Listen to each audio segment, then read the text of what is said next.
Good morning.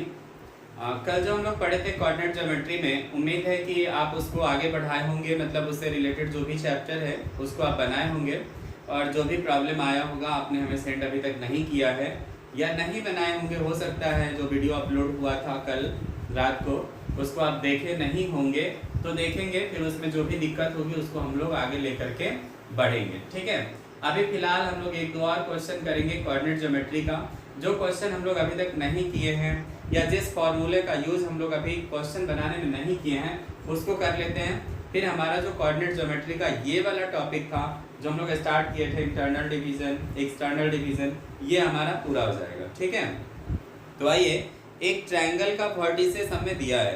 क्या है? एक ट्रायंगल का वर्टिसेस दिया है और बोल रहा है कि आप इसका एन सेंटर बताइए। क्या निकालना है? इन सेंटर निकालना है। इन सेंटर हम लोग पढ़े हैं, पर इसका यूज करके हम लोग क्वेश्चन नहीं बना है। इन सेंटर का फॉर्मूला हमने लिखा है 736।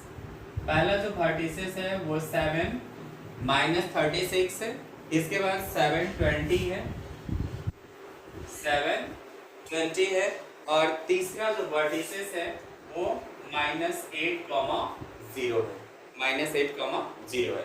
अब हमें क्या करना है? इसका इन सेंटर निकालना है। तो इन सेंटर के फॉर्मूला को जैसे ही हम मेमोराइज करेंगे उसमें ax1 bx2 cx3 चाहिए। तो हमने आपको बताया था इन सेंटर का फॉर्मूला बताते समय कि स्मॉल a क्या होता है, तो a साइड के, a एंगल के सामने का साइड, स्मॉल b एंगल के सामने का साइड, स्मॉल c एंगल के सामने का साइड। तो पहला काम तो हमें करना होगा कि a b c का वैल्यू निकालना होगा। ठीक है, और a b c का वैल्यू कैसे निकलेगा? तो वो हमारा डिस्टेंस फार्मूला का यूज करके आसानी से निकल जाएगा। ठीक ना? तो डिस्टेंस फार्मूला का यूज करके पहले हम लोग निकालते हैं a। तो a के लिए ये जो लेंथ है हमारा BC का जो लेंथ है वही a है।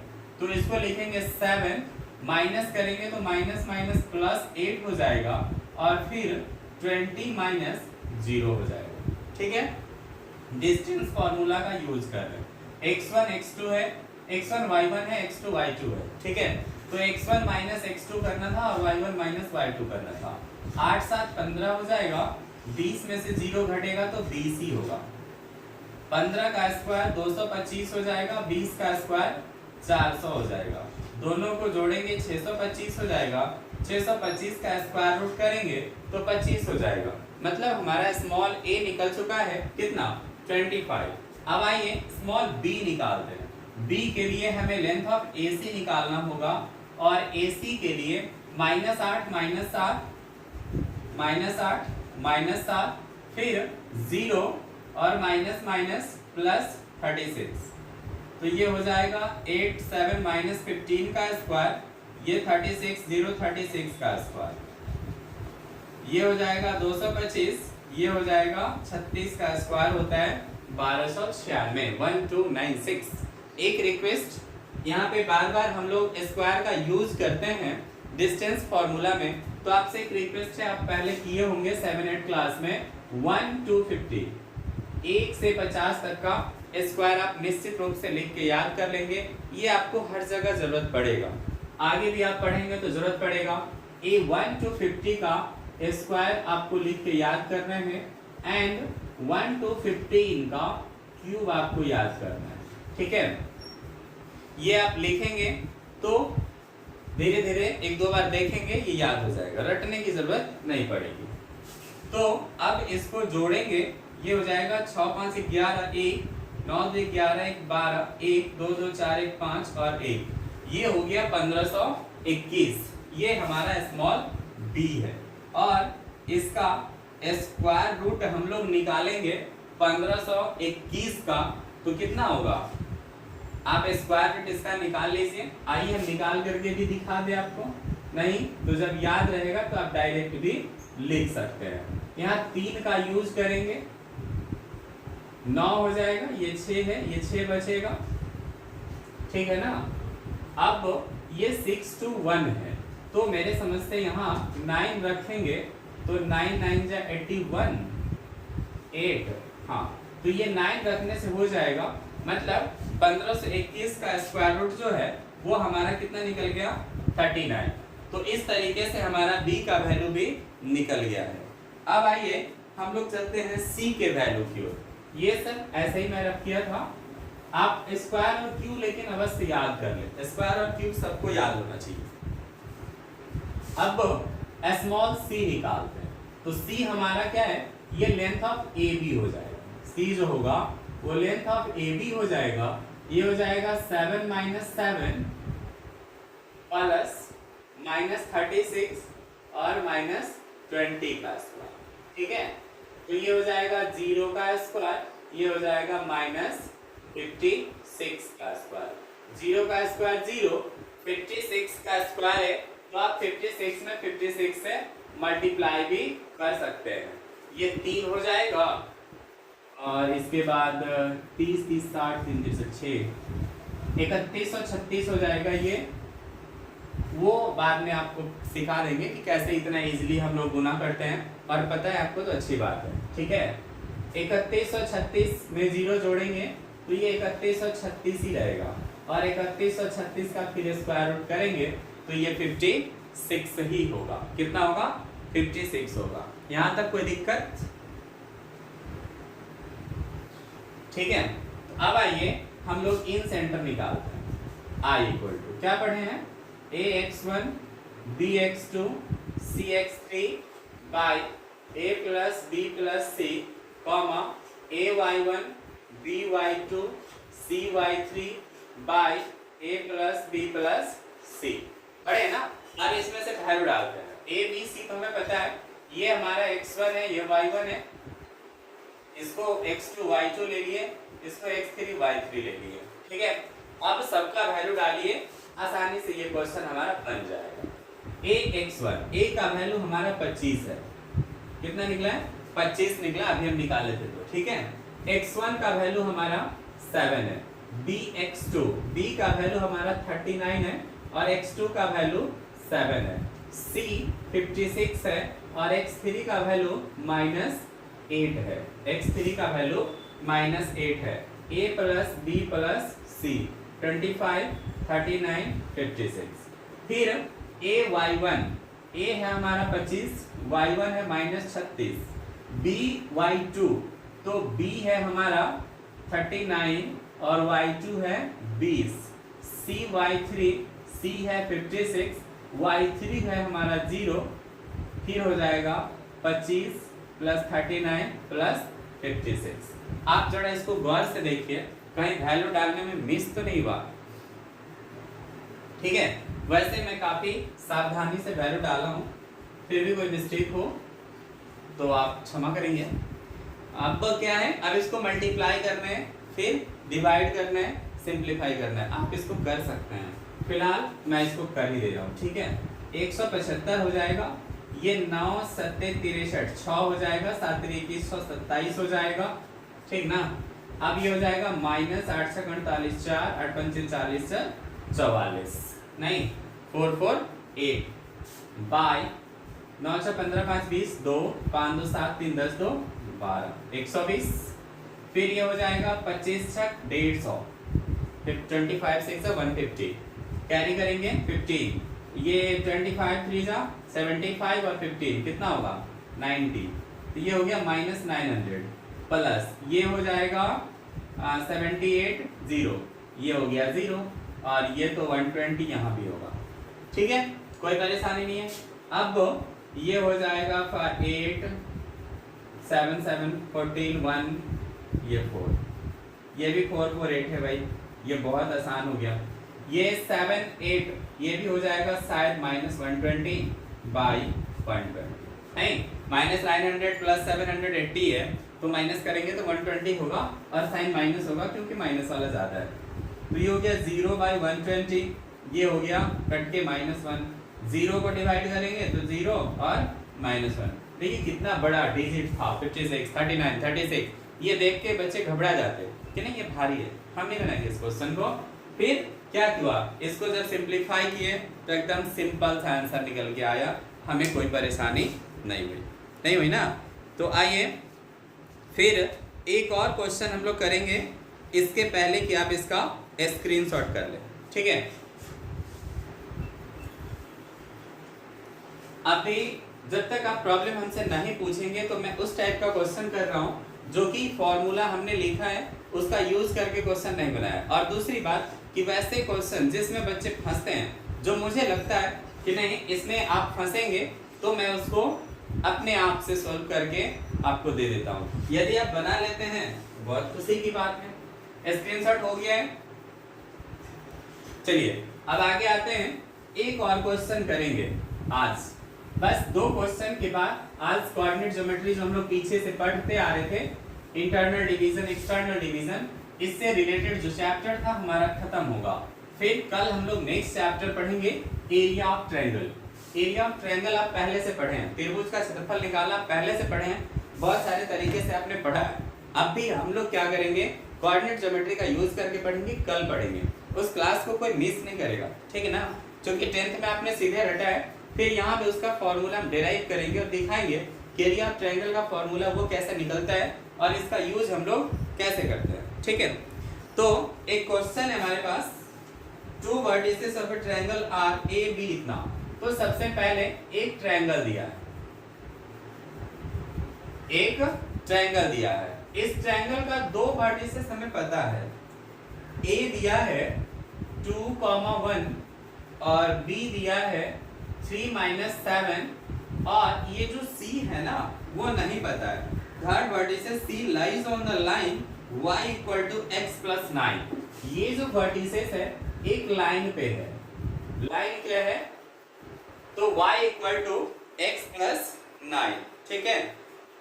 If the centroid of triangle ABC lies on y axis, और इसका जो सेंट्रोइड है, इस ट्रायंगल का जो सेंट्रोइड है जिसको हम लोग G बोलते हैं, वो लाइज कर रहा है कहाँ पे, y एक्सिस पे। और स्टार्टिंग में सबसे फर्स्ट वीडियो में इंट्रो क्लास में कोऑर्डिनेट ज्योमेट्री के हम लोग पढ़े हैं कि जब y एक्सिस पे कोई पॉइंट होता है तो उसका कोऑर्डिनेट किस टाइप का होता है, 0 y। x एक्सिस वहां पे x कोऑर्डिनेट वहां पे 0 होता है, तभी जाके वो पॉइंट कहां पे होगा, y एक्सिस पे होगा, ठीक ना। अब आइए इसमें हमें करना है क्या है, तो हमें एक तो g पता करना है, पहले c पता हो जाएगा, फिर हम लोग g को पता कर लेंगे, ठीक है।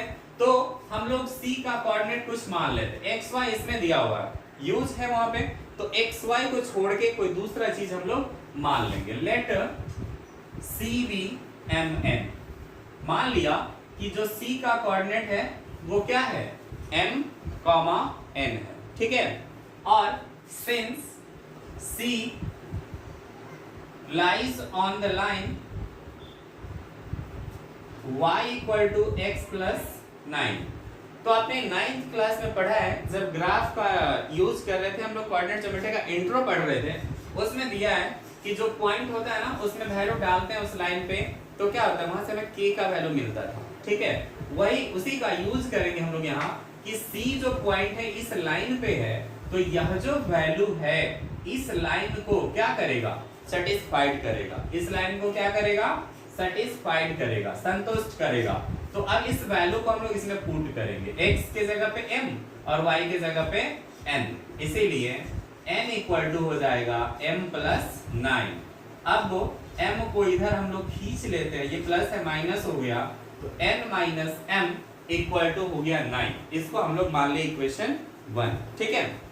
अब ये सेंट्रोइड का यूज करेंगे तो फिर क्या होगा, हमें दूसरा इक्वेशन मिलेगा। सेंट्रोइड का यूज करेंगे तो हमें दूसरा इक्वेशन मिलेगा, वहां से किसी एक का वैल्यू पता चलेगा, फिर इसमें पुट करेंगे तो m और n दोनों का वैल्यू हमें पता चल जाएगा। इस क्वेश्चन में करने के m और n का वैल्यू पता करना है, c का वैल्यू हमें मिल जाएगा, ठीक है। तो आइए आगे बढ़ते हैं। सेंट्रोइड G = क्या होता है, मैंने कहा था कि हर स्टेप में, हर क्वेश्चन में आप फॉर्मूला जरूर लिखेंगे, इससे क्या होगा, आपका फॉर्मूला स्ट्रांग होता चलेगा। x1 + x2 + x3/3, फिर y1 + y2 + y3/3। तो यहाँ पे g का वैल्यू हमें पता है 0, y, x1 x2 x3, x1 2 ये तीनों का x वाला 2 + 3 + m/3, y वाला 1 -7 प्लस n बाई 3, ठीक है। फिर ये हो जाएगा 0, y equal to 3 to 5 plus m by 3, -6 plus n by 3, ठीक है। अब क्या करेंगे, ये भी x है, ये y है, इधर ये x है, ये y है, ये भुज कोटि है, ये भुज ये कोटि है। एब्सिसा ऑर्डिनेट है, इधर एब्सिसा ऑर्डिनेट है, तो आप ऑर्डिनेट को ऑर्डिनेट के साथ, एब्सिसा को एब्सिसा के साथ इक्वल कर सकते हैं, तो वहां से हमें वैल्यू निकल जाएगा। लेकिन यहाँ जब हम ऑर्डिनेट को इक्वल करेंगे तो हमें किसी का वैल्यू नहीं मिलेगा। क्यों नहीं मिलेगा? कि इसमें भी एक अननोन n है और इसमें भी एक अननोन y है।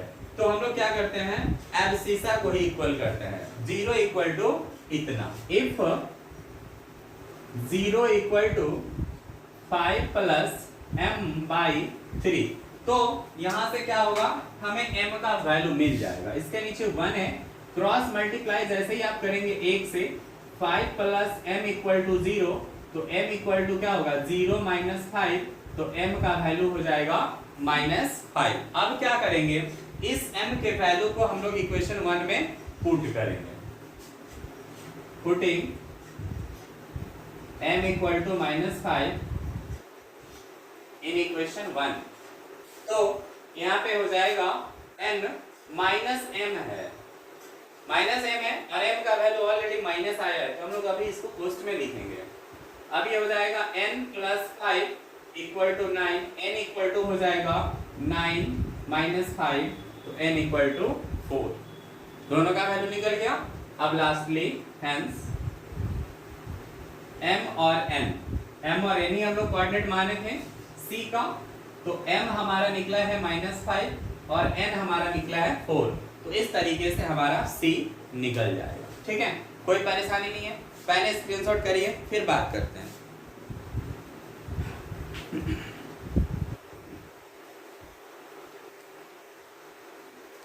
चलिए, ये तो हमारा c का वैल्यू निकला था। हमने क्या बताया था आपको कि c का वैल्यू भी निकालना है और हमें सेंट्रोइड भी निकालना है। तो सेंट्रोइड तो हमारा एक तो 0 करता ही है, एक दूसरा काम हमें क्या करना है, y का वैल्यू निकालना है। तो y इक्वल टू जो ये दिया है, y इक्वल टू जो ये है हमारा ऑर्डिनेट, इस दोनों को बराबर करेंगे तो हमारा वो निकल जाएगा। Now y equal to -6 plus n by 3, तो -6 और n का वैल्यू 4 निकला है, बाई 3 है ना। तो अब क्या होगा, -6 प्लस n बाई 3, तो ये हो जाएगा -2/3। तो इस तरीके से हमारा y का वैल्यू निकल जाएगा, ठीक है। और जब y का वैल्यू निकल गया तो 0, इतना होना चाहिए था, ठीक है। कहीं पे मिस तो नहीं हो रहा है। 1 -7 plus n by 3, -6 plus n by 3, तो y कोऑर्डिनेट दिए हैं, y इक्वल टू हमारा इतना हो जाएगा, n का वैल्यू डाल दे तो, ठीक है। तो इस तरीके से हमारा जो इसका सेंट्रोइड होगा z, ये क्या हो जाएगा, 0, y के जगह पे -2/3, ठीक है। कहीं कोई दिक्कत नहीं है, फिर से इसको स्क्रीनशॉट कर सकते हैं या इतना टर्म को आप अपने से भी डिराइव कर सकते हैं, ठीक है। तो अब ये चैप्टर हमारा कंप्लीट होता है। इस वीडियो को आप 1-2 बार और देखेंगे, जो भी कंफ्यूजन होगा आपका वो क्लियर हो जाएगा, ठीक है। फिर कल हम लोग पढ़ेंगे एरिया ऑफ ट्रायंगल। कल के क्लास में हम लोग पढ़ेंगे एरिया ऑफ ट्रायंगल, ठीक है। किसका यूज करके, तो कोऑर्डिनेट ज्योमेट्री का यूज करके। इससे पहले आप लोग अलग अलग फॉर्मूला, अलग अलग तरीके से एरिया ऑफ ट्रायंगल निकालना पढ़े होंगे, लेकिन हम लोग कोऑर्डिनेट ज्योमेट्री में कल पढ़ेंगे एरिया ऑफ ट्रायंगल कैसे निकालते हैं, फिर उसका यूज क्या है, ठीक है। तो फिलहाल आप इसको आगे बढ़ाइए, अपने क्वेश्चन को बनाइए, जो दिक्कत होगा आप भेजेंगे। और एक रिक्वेस्ट बार बार कि हमारा जो चैनल है उसको आप सब्सक्राइब करेंगे, जो लोग नए हैं अपने दोस्तों को फॉरवर्ड करेंगे, लाइक शेयर जरूर करेंगे, बेल आइकन दबा कर रखेंगे, बेल आइकन में ऑल प्रेस करेंगे, ताकि जैसे ही हमारा वीडियो अपलोड हो आपको नोटिफिकेशन चले जाए और अपनी क्लास को आप कंटिन्यू करेंगे, ठीक है। Thank you.